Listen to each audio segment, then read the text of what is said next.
Today is Saturday, January 4th, and we're reading Genesis through 11 through 15.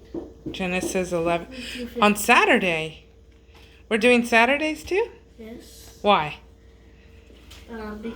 For our home group. No, not for our home group. We're reading what? The New Testament, the Old Testament? The Old Testament. And the Old Testament is, it goes into the weekend. So, we normally don't do this, but we are for Genesis. Because Genesis is in what? Old. The Passion Translation. And we're reading the Passion Translation. You have that. Well, where's your coloring buddy? Where's Catherine? Sheep. Yep, she's asleep upstairs. Up there. All right, you ready? You ready to get busy on our reading? I don't want to stop. All right. The Tower of Babel. Now everyone at that time spoke a single language with one vocabulary. As people migrated eastward, they found a large plain in the land of Shinar and settled there. They said to one another, "Come, let's unite together and make bricks of clay and burn them until they become hard." So they piled up the bricks they made to serve as stones and collected tar for mortar. Then they said, "Come, let's begin work to build ourselves a city with a lofty tower that rises into the heavens. We'll make a name for ourselves, a monument to us, instead of being scattered all over the earth." But when Yahweh came down to see the city and the tower which mortals had started building, he said, "If they have begun this as one people, sharing a common language, then nothing they plan to do will be impossible for them. Come, let us go down and confuse their language and prevent them from understanding each other." So Yahweh scattered them over the entire earth, and they stopped building their city. That is why the city was called Babel, because it was there that Yahweh confused the language of the whole world, and from there the people were scattered over the face of the earth. Genealogy of Shem. These are the descendants of Shem. 2 years after the flood, at the age of 100, Shem had a son named Arphaxad. And after Arphaxad was born, Shem lived another 500 years and had other sons and daughters. When Arphaxad was 35, he had a son named Salah. And after Salah was born, Arphaxad lived another 403 years and had other sons and daughters. When Salah was 30, he had a son named Eber. And after Eber was born, Salah lived another 403 years and had other sons and daughters. When Eber was 34, he had a son named Peleg. And after Peleg was born, Eber lived another 430 years and had other sons and daughters. When Peleg was 30, he had a son named Reu.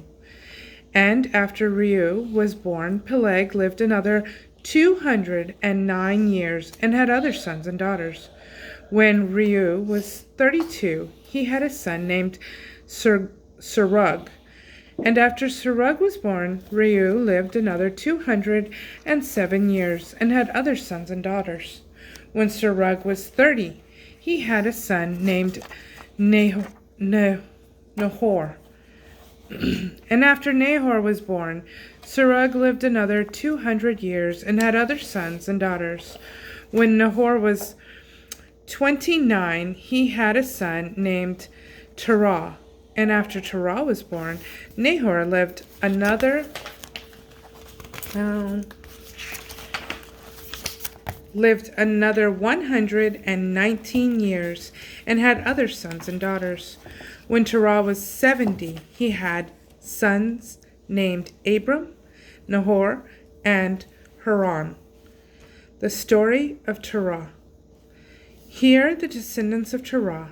Terah was the father of Abram, Nahor, and Haran. And Haran was the father of Lot. Haran preceded his father Terah in death in the land of his birth, in the Chaldean city of Ur. Both brothers, Abram and Nahor, were both married. Abram's wife was Sarai. Nahor married the daughter of his deceased brother Haran. Her name was Milcah, and her sister was Iscah. Now Sarai was barren and childless. Terah took his son Abram, his grandson Lot, his son of Haran, and his daughter-in-law Sarai, his son Abram's wife. And they all departed together from the Chaldean city of Ur to go into the land of Canaan. But when they journeyed as far as Haran, they settled there. Terah lived 205 years and died in Haran. God appears to Abram. Chapter 12. Now Yahweh said to Abram, "Leave it all behind.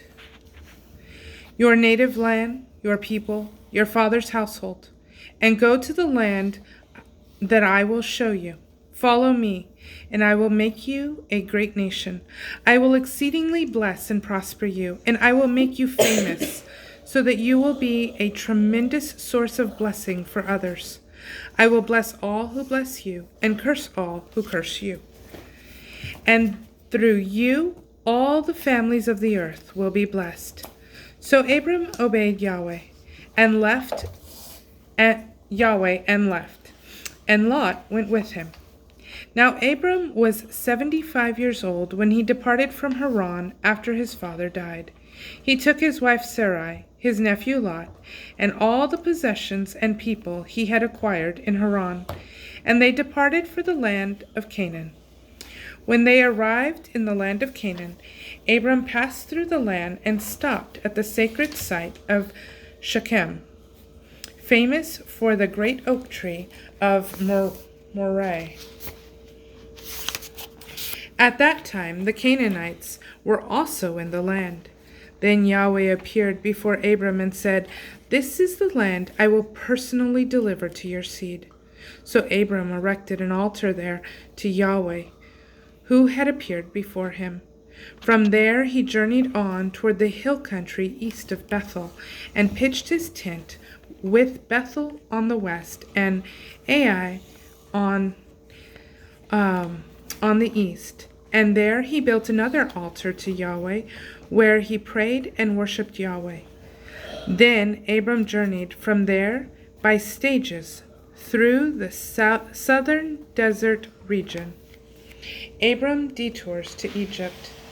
At that time a severe famine struck the land of Canaan, forcing Abram to travel down to Egypt and live there as a foreigner. When he drew near to Egypt, he said to his wife Sarai, "Look, I'm worried because I know that you are a beautiful, gorgeous woman. When the Egyptian men take one look at you, they will say, 'She is his wife.' Then they will kill me in order to have you. Just tell them you are my sister, so that they will treat me well for your sake and spare my life." When Abram entered Egypt, everyone noticed Sarai's stunning beauty. When Pharaoh's dignitaries spotted her, they went to Pharaoh and raved about her beauty. Then they took Sarai into the palace and made her part of Pharaoh's harem. Because she pleased Pharaoh, Abram got along very well in Egypt and received royal treatment. He was given sheep, cattle, male and female donkeys, camels, and male and female slaves. But Yahweh struck Pharaoh and his household with terrible diseases because he had taken Abram's wife Sarai. So Pharaoh sent for Abram and said, "How could you do this to me? Why didn't you tell me she was your wife? And why did you lie to me by saying, 'She's my sister,' so that I took her as my wife? Now, here's your wife back. Take her and be gone." Then Pharaoh gave strict orders to his men to escort them out of Egypt, along with everything they had. Chapter 13. Abram had a lot to lose. Abram took his wife and all that he owned and left Egypt. They returned to the southern desert region, and Lot went with them. Now Abram had become very rich in livestock, silver, and gold, and he journeyed on from place to place as far as the hill country region of Bethel.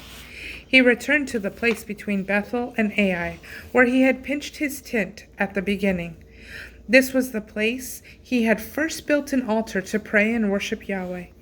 Now Lot, who accompanied Abram, was also rich and had accumulated flocks, herds, family, and servants. Arguments erupted between Abram's herdsmen and Lot's herdsmen because the land could not support both living together, for their animals and possessions were too numerous. At that time, Canaanites and Perizzites were also in the land. So Abram said to Lot, "Let's not quarrel with each other or between our herdsmen, since we are relatives. Look at the vast land that is in front of you. Let's settle in different regions. If you choose the land on the left, then I'll go right. And if you want land on the right, then I'll go left." Lot lifted his eyes and carefully surveyed the land around him, all the way to Zoar. He noticed that the Jordan Valley was fertile and well watered. This was before Yahweh had destroyed Sodom and Gomorrah. It looked beautiful, like the garden of Yahweh, or like Egypt. So Lot chose to settle in the Jordan Valley. He departed toward the east, and the family split up and separated from each other. Abram settled in the land of Canaan, while Lot settled in the cities of the lowlands, at the place near Sodom.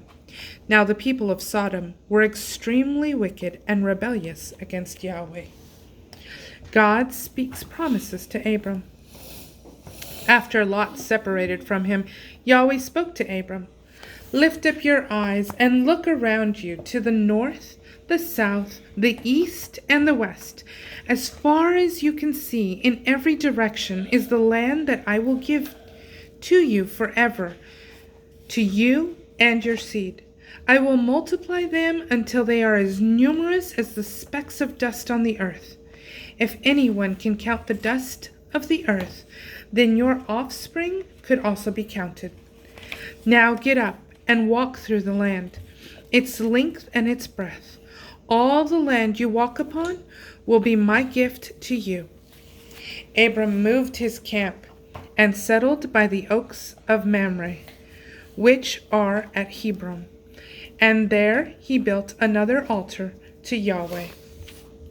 Chapter 14. Abram rescues Lot. During the reign of Amraphel, king of Babylon,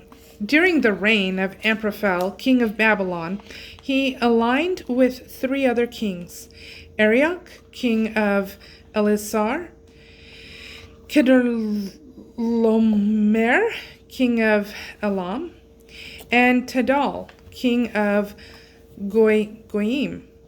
These 4 kings went to war against 5 kings: Berah, king of Sodom,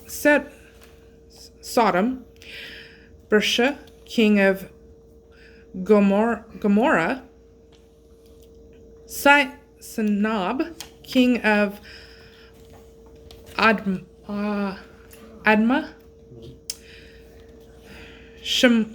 Shemaberg, king of Zeboim, and the king of Bela, which is Zoar. Kedorlaomer had oppressed these 5 kings for 12 years until they rebelled against him in the 13th year. They all became regional allies in the valley of Siddim, which is now the Dead Sea. In the 14th year, Lomer went to war with his allied kings. They defeated the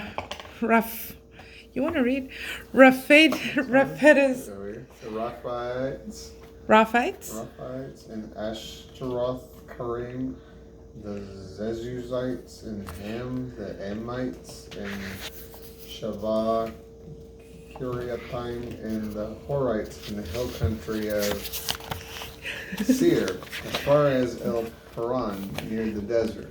Then they turned back and attacked in Mishpat, that is Kadesh, and subdued all the country of the Amalekites and the Amorites, who lived in Hazon Tamar. Then the king of Sodom, the king of Gomorrah, the king of Admah, king of Zeboim, and the king of Bela, that is Zor, marched out in the battle formation in the valley of Siddim.